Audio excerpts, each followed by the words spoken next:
Hi, it's Nikki and welcome back. On a Wednesday, I talk about speaking and content and presenting yourself, which sounds very odd, but essentially, if you are a personal brand or you're a service-based provider or you're the person behind the scenes selling the product, we need to see and feel you and understand you. And I think sometimes that can be, or it can feel rather, quite overwhelming, especially if you've had a bit of a lull this summer where you've taken a step back and it's maybe not felt as comfortable to go, oh my goodness, hi everybody, right, I'm now back in the room. So today I want to give you some content ideas, some things to think about, maybe some pointers that might inspire you so you can get going. I see this so often and I wanted to start with this. There are people out there who are selling all kinds of SHIT that is not based on integrity. It's really, okay, I'm not going to go there too much, but it's not what you're doing. It's not what you're doing. And the difference is, though, is that those people are visible. Those people are like, hi, come and buy it. It's available. Here's my payment link. Let's go. Let's do all the things. So I want you to get to that place because I know who you are and what you've created and what you're all about comes from that place of truth. And now we just need to tell more people about it in a way that feels really good and not restrictive and not like something that you want to avoid. So I've started this video with this sense of uniquely you. And now is the time to really step in to your unique blend, your pick and mix of what you're all about, and really lean into that individuality. I think so often there can be a temptation to fall in line, essentially, get to that stage where, well, I'm a coach and this is what coaching people seem to be talking about, so maybe I'll do that. Or sometimes the way that people teach things, they say these are the absolute fundamentals that you have to do. And actually, I think there's not only room for it, but there's so much possibility in terms of you adding your own spin and making it your own. And when we look at people who have had success, that's often what they've done. Yes, they have done some of the things that are instantly recognizable about that industry, but they've also walked outside the lines as well. So the first thing I want you to think about is very much about the open and closed sign. So when you're open, if you were a physical shop, for example, that is your time where people are going to come in and you can say, hi, come and buy my stuff. This is what I'm all about. But if it is you, essentially, you won't have that cutoff restriction of being open and closed. There will be ways that people can get in contact with you. They can maybe purchase something from your website. They can send you an email, and they can do that when you are completely offline or doing something else. And I found that throughout the summer, you know, I really took a step back in the summer, really spent that time with my children. I did do some work as well and fulfilled commitments I already had. But I wasn't in that creation. I wasn't in that, right, let's go, let's do this thing. If anything, I just eased off a little bit. But I still made sales. People still inquired to work with me. I still had that run of people coming and having a look and seeing what I was all about. And so when we're talking about growing our personal brand and putting ourselves out there, it's not just a case of feeling that we can only welcome customers when we're on. If anything, it's really exciting and interesting to explore the ways where we can welcome customers when we are off. So I want you to firstly take a piece of paper and ask yourself, how and why did you design your process or your product in the way that you did it?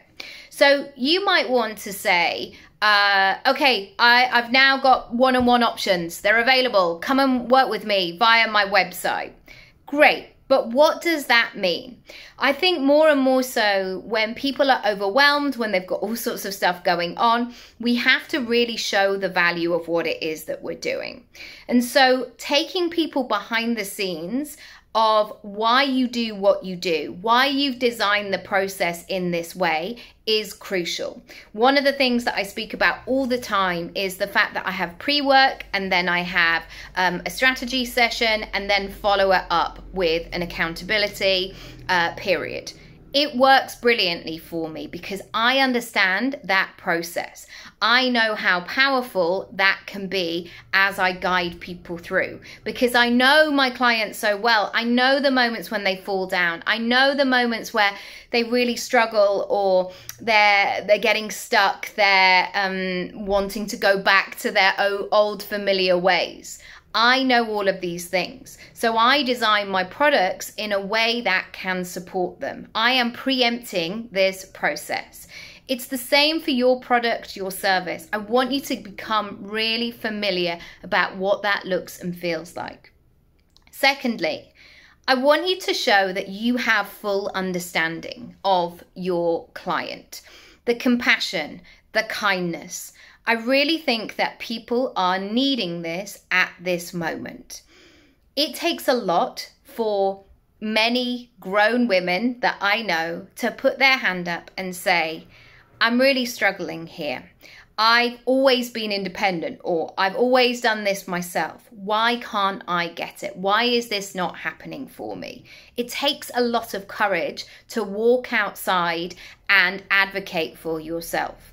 Or invest in yourself and say, I need this. I can't do the things that I'm doing already, and it's now time to take things up a notch. So to be greeted for the client, the customer, with that compassion, that kindness, that support, that level of integrity is something that is on your side. I don't know if you've ever spoken to a medical professional, for example, and you might have experiences of those people who completely dismissed you. You could tell they were clock watching the whole time. They were just trying to get on with things and yeah, it's probably this. I'll just write a prescription for this and get you out of here. Or those people that really listened, really held you, not necessarily physically, but held that space for you, and how it changed your interaction.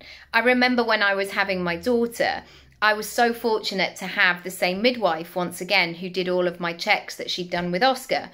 And when I rocked up, like I'm pregnant again, she was so brilliant in really listening to my choices and my preferences and my concerns and my worries and my questions, all of it.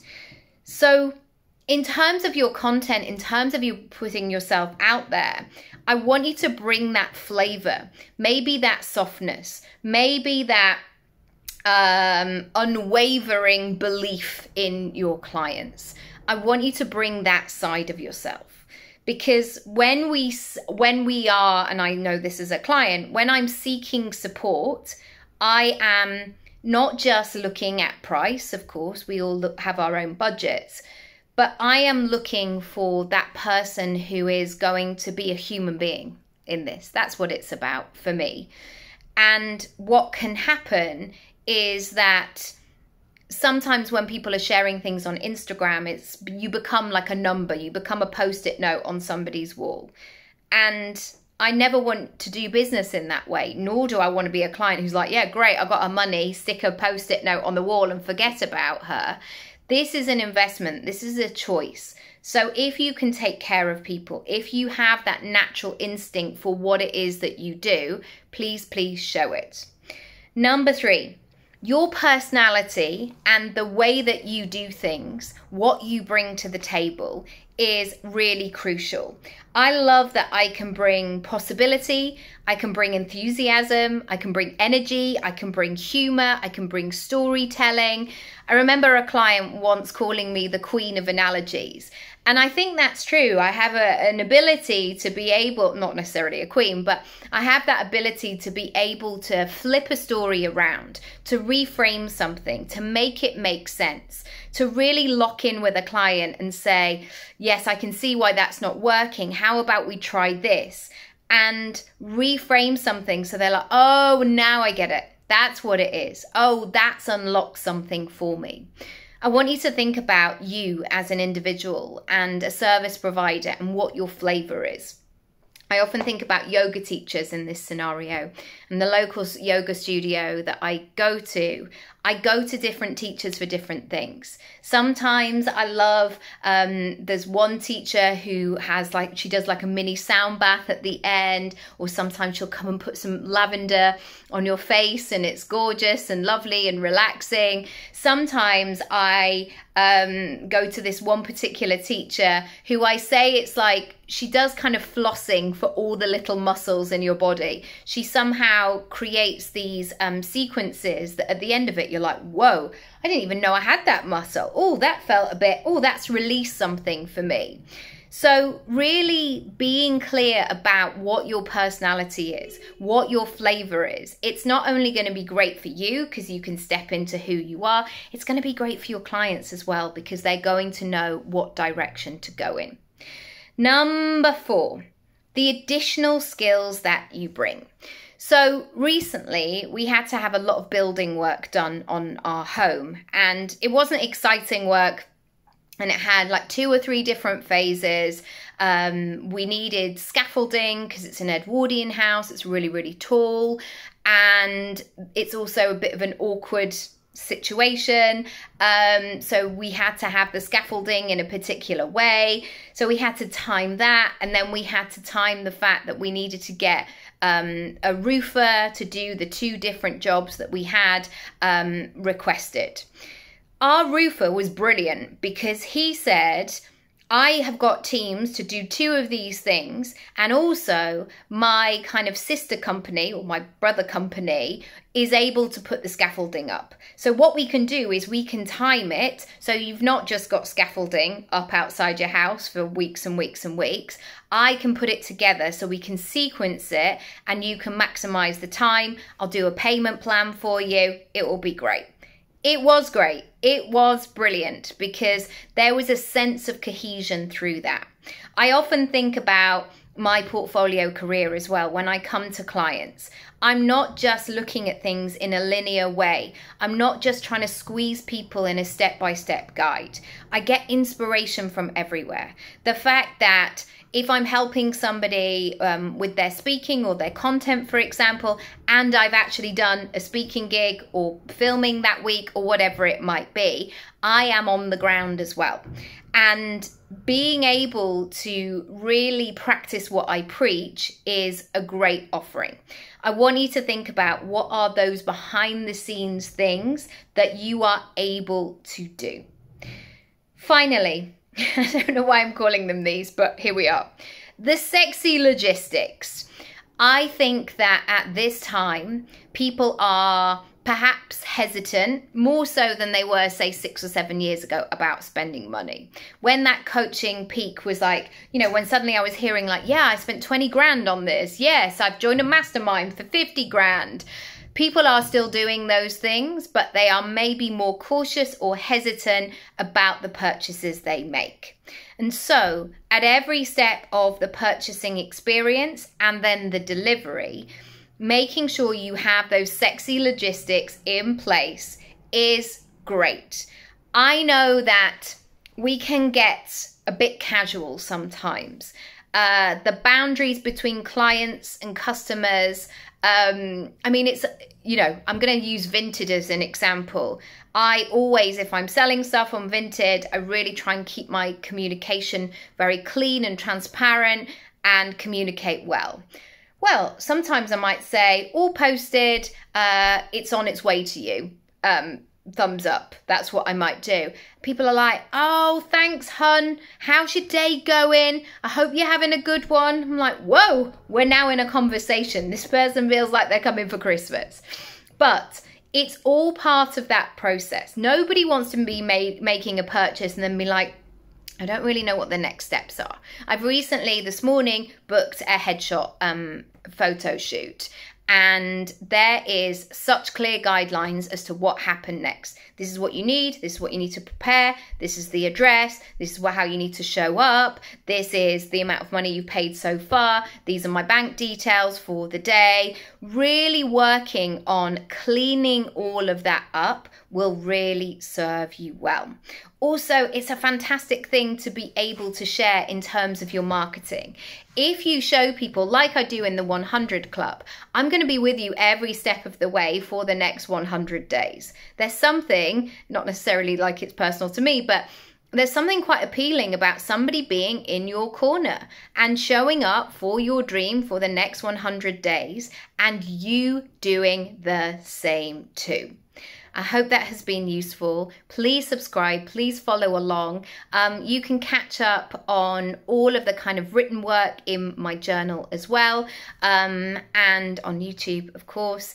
And I hope today has been useful. If you want to find out more about your digital disco or speak up, I would love to help and support you.